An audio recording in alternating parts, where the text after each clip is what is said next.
Welcome student exam गुरुजी bye Arvind sir channel में आपका स्वागत है। मैंने आपसे कहा था कि डेली प्रैक्टिस मैं करवाऊंगा और आज फिर नेक्स्ट प्रैक्टिस आपके सामने है। और जब तक पेपर नहीं हो जा रहा है, अगर आप वीडियो देख रहे हैं तो मैं दावे के साथ कहता हूं कि आपके अंदर साइंस का डाउट क्लियर हो जाएगा। और जल्द ही एक मैराथन क्लास आने वाली है जो कि करंट अफेयर की होगी। 2 क्लासें होंगी और दोनों क्लास अगर आप देख लेंगे तो करंट अफेयर का भी डाउट आपका ख़त्म हो जाएगा। अभी इसकी टाइपिंग हो रही है, जैसे टाइपिंग क्लियर हो जाएगी क्लास आपको देखने को मिलेगी। चैनल पे नया है तो चैनल को सब्सक्राइब करिएगा, अपने मित्र तक ज़रूर शेयर करना इस वीडियो को, क्योंकि आप लोगों के शेयर करने और लाइक करने से ही थोड़ी सी मोटिवेशन आती है हर इंसान के अंदर।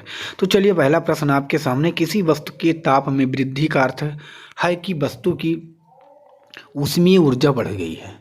इसका करेक्ट आंसर ऑप्शन नंबर ये सही हो जाएगा। नेक्स्ट प्रश्न आपके सामने है, ताप युग्म तापमापी किस सिद्धांत पर आधारित है। आपको इसका आंसर बताना है, तो ये हो जाएगा सीबेक के प्रभाव पर। किस सिद्धांत पर है? सीबेक के प्रभाव के सिद्धांत पर है, जो कि ऑप्शन बी में दिया गया है। नेक्स्ट प्रश्न आपके सामने है, एक मनुष्य का तापक्रम 60 सेल्सियस है तो उसका तापक्रम फ़ारेनहाइट में क्या होगा। तो तापक्रम जो फ़ारेनहाइट में होगा वो हो जाएगा 140, जो कि सी में दिया गया है। सी इसका करेक्ट आंसर हो जाएगा। नेक्स्ट प्रश्न आपके सामने है, सूर्य की ऊष्मा पृथ्वी पर निम्नलिखित में से किस प्रकार के संचार माध्यम से आती है। तो उसका करेक्ट आंसर हो जाएगा ऑप्शन नंबर डी, विकिरण के माध्यम से। नेक्स्ट प्रश्न आपके सामने, जब किसी वस्तु को ठंडा किया जाता है तब उसके अणुओं का चाल जो होता है क्या हो जाता है? घट जाता है। तो इसका correct answer option number A में दिया गया है, ये इसका करेक्ट आंसर हो जाएगा। नेक्स्ट प्रश्न आपके सामने है, पूर्ण विकिरण उत्तापमापी किस सिद्धांत पर आधारित है। तो ये हो जाएगा पूर्ण विकिरण जो उत्तापमापी है ये स्टीफन के नियम के सिद्धांत पर है, जो कि बी में दिया गया है। नेक्स्ट प्रश्न है, धातु की चायदानियों में लकड़ी के हैंडल क्यों लगाए जाते हैं। तो हमें पता है जो लकड़ी का ऊष्मा होता है वो कुचालक होता है, तो सी इसका करेक्ट आंसर हो जाएगा। नेक्स्ट प्रश्न है, निम्नलिखित में से कौन सा ऊष्मा का सर्वोत्तम चालक है। तो इन चारों में जो ऊष्मा का सर्वोत्तम चालक है वो पारा है, जो कि डी में दिया गया है। नेक्स्ट प्रश्न आपके सामने है, इनमें से कौन सा ऊष्मा का मात्रक नहीं है। तो ऊष्मा का मात्रक जूल, किलो जैलोरी और कैलोरी, किलो कैलोरी तीनों है, लेकिन डिग्री सेल्सियस नहीं है। तो ये इसका करेक्ट आंसर हो जाएगा। दोस्तों, वही प्रश्न कलेक्ट किया गया है जो पेपर में पूछा गया। नेक्स्ट प्रश्न आपके सामने, दूर की वस्तुओं जैसे सूर्य आदि का ताप किस तापमापी के द्वारा मापा जाता है। तो वो हो जाएगा पूर्ण विकिरण उत्तापमापी विकिरण, जो कि बी में दिया गया है। बी इसका करेक्ट आंसर हो जाएगा। नेक्स्ट प्रश्न है, पानी का घनत्व किस ताप पर अधिकतम होता है। तो इसका करेक्ट आंसर हो जाएगा 4 सेल्सियस, जो कि सी में दिया गया। सी इसका करेक्ट आंसर होगा। अगला प्रश्न है 12 नंबर, निम्नलिखित में से कौन सा ऊष्मा का सबसे अच्छा सुचालक है। तो हमें पता है सबसे अच्छा सुचालक है समुद्र का पानी, जो कि डी में दिया गया। डी इसका करेक्ट आंसर हो जाएगा। नेक्स्ट प्रश्न आपके सामने, ताप का एसआई मात्रक क्या है। तो जो ताप का एसआई मात्रक होता है वो केल्विन है, तो ये इसका करेक्ट आंसर आपके सामने हो जाएगा। नेक्स्ट प्रश्न आपके सामने, निम्नलिखित तापमापियों में से किसे पायरोमीटर कहा जाता है। आपको इसका आंसर बताना है, तो हो जाएगा विकिरण तापमापी, जो कि ऑप्शन नंबर बी में दिया गया। बी इसका करेक्ट आंसर हो। नेक्स्ट प्रश्न आपके सामने है, लोलक घड़ियां गर्मियों में क्यों सुस्त हो जाती हैं। तो हमें पता है लोलक की लंबाई बढ़ जाती है, जिससे इकाई दोलन में लगा हुआ समय बढ़ जाता है। तो सी इसका करेक्ट आंसर होगा। नेक्स्ट प्रश्न है, आणविक संगठन के द्वारा ऊष्मा का संप्रेषण क्या कहलाता है। तो संवहन कहलाता है, जो कि डी में दिया गया। डी इसका करेक्ट आंसर होगा। नेक्स्ट प्रश्न है, बर्फ पर दाब बढ़ाने पर उसका गलनांक क्या होगा। तो जब बर्फ पर दाब बढ़ेगा तो उसका गलनांक घट जाएगा, तो ये इसका करेक्ट आंसर हो जाएगा। नेक्स्ट प्रश्न है, निम्न में से कौन सा सही है आपको बताना है इसमें फार्मूला। तो इसका जो होगा F-32/9 बराबर C/5 होगा, जो कि बी में दिया गया। बी इसका करेक्ट आंसर हो जाएगा। नेक्स्ट प्रश्न है, 2 रेल पटरियों के मध्य जोड़ पर एक छोटा सा स्थान क्यों छोड़ा जाता है। तो इसमें आवश्यक गुरुत्व बल उत्पन्न करने के लिए, क्योंकि ऐसे स्थान छोड़ने से कुछ लागत बचेगी, क्योंकि धातु गर्म करने पर फैलती है तथा ठंडी होने पर संकुचित होती है। तो सी इसका करेक्ट आंसर हो जाएगा। नेक्स्ट प्रश्न आपके सामने है, निम्नलिखित द्रव में से कौन सा ऊष्मा का बहुत अच्छा चालक है?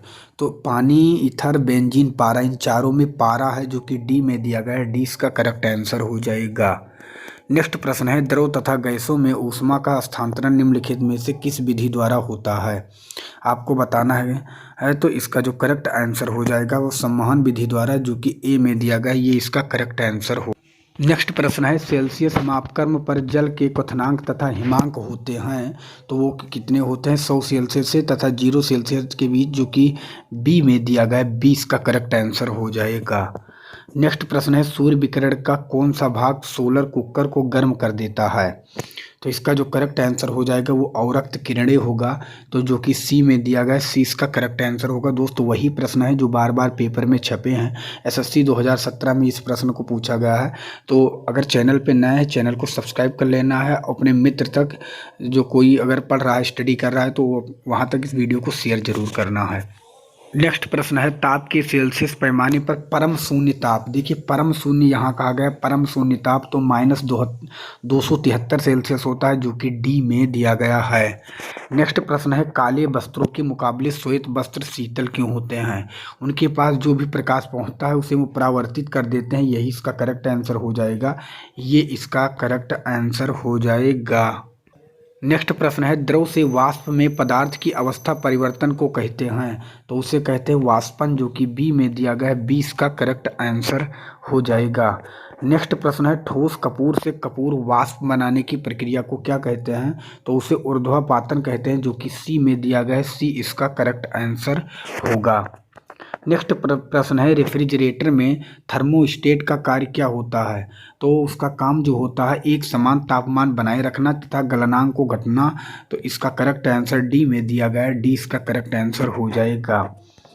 नेक्स्ट प्रश्न, निम्नलिखित में से किसकी ऊष्माधारिता अधिक है?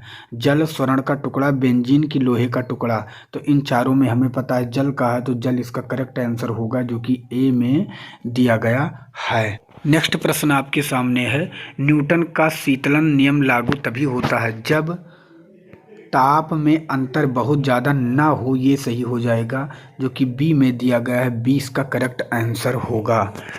आगे बढ़ने से पहले मैं आपको बता दूं, UP police, UPSI, SSC GD, MTS, railway, अन्य कोई भी अगर आप तैयारी कर रहे हैं तो आपके अंदर की जीके का डर खत्म हो जाएगा। इसमें वही प्रश्न रखे गए हैं जो हर पेपर में पूछे गए हैं और टॉपिक वाइज कवर किए गए हैं। इसमें इतिहास, अर्थशास्त्र, भौतिक विज्ञान, रसायन विज्ञान और नीचे देखेंगे जीव विज्ञान, संविधान, भूगोल, स्टैटिक, जीके के साथ 288 पेज में इस ई बुक को तैयार किया गया है। और इस ई बुक को आप देख सकते हैं कि किस तरह, जैसे यहाँ पे आप इतिहास देखें, किस तरह वन लाइनर के रूप में एक एक की पॉइंट को रखा गया है, जो आपके लिए रामबाण साबित होगा। और इमेज और कलरफुल के साथ इस ई बुक को तैयार किया गया है, जिससे आपके अंदर पढ़ने की रुचि हो। और पढ़ने के बाद मैं ये दावे के साथ कहता हूँ, आपके अंदर का पूरा जो डर है जीके का वो खत्म हो जाएगा और ये आपके लिए यह ई बुक रामबाण साबित होगी। अगर आप इस ई बुक को परचेज करना चाहते हैं, अपने अंदर के जीके का डर भगाना चाहते हैं, तो इस ई बुक को अभी मात्र 39 रुपये में परचेज कर सकते हैं। इस ई बुक को परचेज करने के लिए आपको ये नीचे में आपको यूपीआई आईडी दिया गया है, पूजा BCIT05@OKSBI। इस पर आप 39 रुपये पे करके आपको इस नंबर पे स्क्रीनशॉट सेंड करना है और यहाँ पे आपको ई बुक सेंड कर दी जाएगी। अगर आपको नहीं पता है ई बुक हमें कैसे परचेज करनी है, तो इस नंबर पे आपको व्हाट्सएप मैसेज करना है, यहाँ आपको पूरी जानकारी दे दी जाएगी। यहाँ पे यांत्रिकी से संबंधित कुछ प्रश्न हैं, लगभग 30 से 40 प्रश्न, उसे हम भी देखेंगे जो पेपर में पूछे गए हैं। मैंने आपसे कहा हर टाइप की मैं प्रश्न करवाऊंगा। कार्य का मात्रक क्या है? तो कार्य का मात्रक क्या होता है? जूल, जो कि ए में दिया गया है। नेक्स्ट प्रश्न है, प्रकाश वर्ष का मात्रक। तो प्रकाश वर्ष का मात्रक दूरी होता है, जो कि बी में दिया गया है। नेक्स्ट प्रश्न आपके सामने, यंग प्रत्यास्था गुणांक का एसआई मात्रक। तो यंग प्रत्यास्था गुणांक का एसआई मात्रक newton by metre second square है, जो कि सी में दिया गया है। सी इसका करेक्ट आंसर होगा। अगला प्रश्न है, निम्नलिखित में से कौन सी मात्रा जड़त्व की माप है?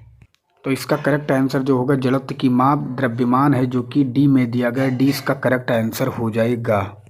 अगला प्रश्न आपके सामने है, उसका उत्तर आपको देना है। निम्नलिखित युग्मों में से कौन सा भौतिक राशियों का समान विमीय सूत्र नहीं है?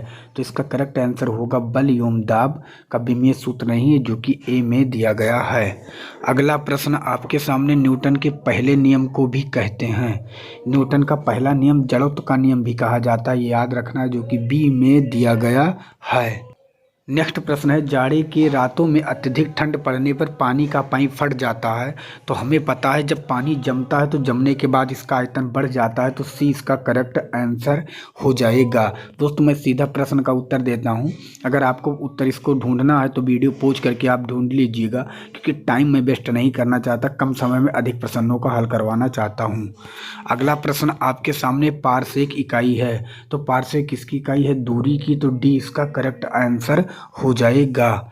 नेक्स्ट प्रश्न आपके सामने है, एक खगोलीय इकाई संबंधित है, तो खगोलीय इकाई सूर्य एवं पृथ्वी के बीच की दूरी से संबंधित है, जो कि ए में दिया गया है, ये इसका करेक्ट आंसर हो जाएगा। नेक्स्ट प्रश्न है, गाड़ी खींचता हुआ घोड़ा किस बल के कारण आगे बढ़ता है? तो इसका जो करेक्ट आंसर होगा कि पृथ्वी द्वारा घोड़े के पैरों पर आरोपित बल से, घोड़े के जो पैरों पे है उसके आरोपित बल से होगा, तो इसका करेक्ट आंसर बी सही हो जाएगा। नेक्स्ट प्रश्न है, रॉकेट का कार्य प्रणाली किस सिद्धांत पर आधारित है? तो ये न्यूटन के तृतीय नियम पर आधारित है, जो कि सी में दिया गया है, सी इसका करेक्ट आंसर हो जाएगा।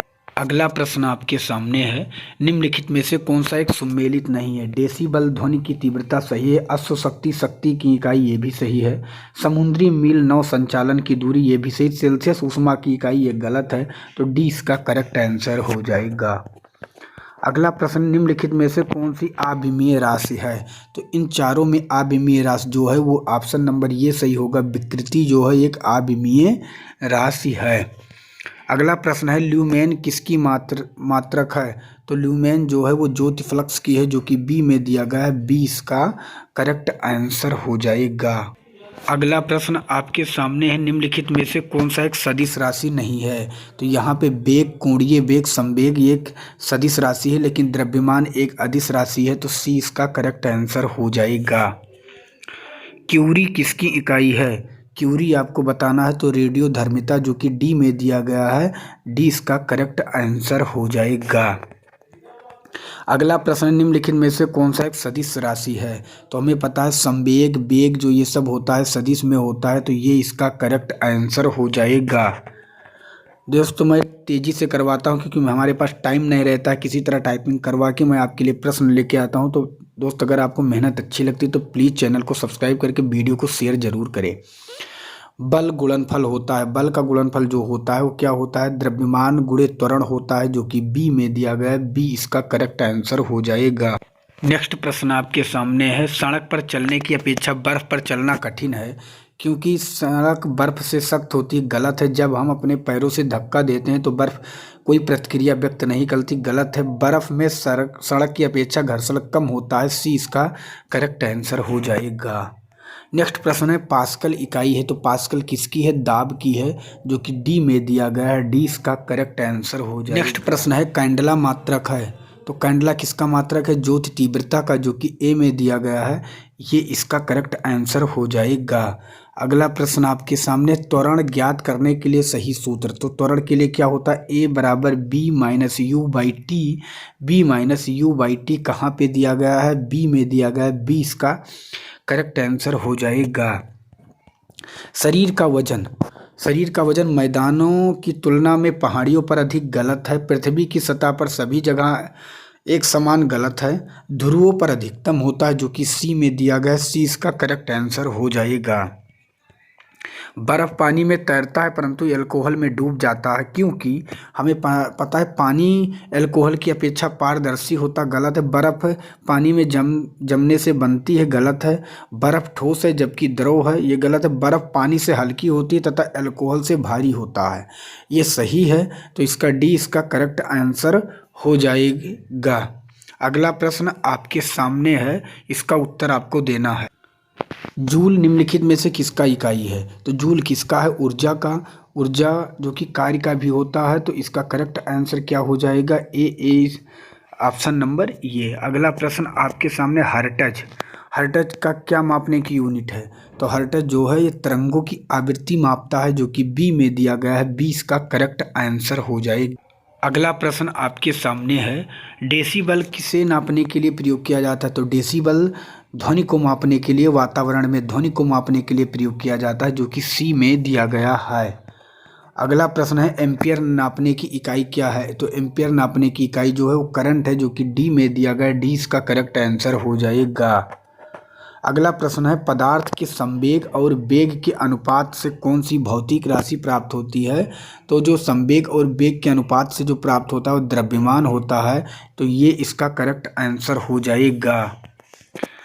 ये है आज का लास्ट प्रश्न दोस्त। आशा करता हूँ ये भी क्लास आपको अच्छी लगी होगी। चैनल पे नए हैं तो प्लीज़ चैनल को सब्सक्राइब कर लेना और अपने मित्र तक शेयर करना। जो आपके पास स्टडी ग्रुप है वहाँ ज़रूर शेयर करना है, क्योंकि जब वीडियो पे लाइक आते हैं तो इंसान मोटिवेट होता है और डेली क्लास लाने का प्रयास करता है।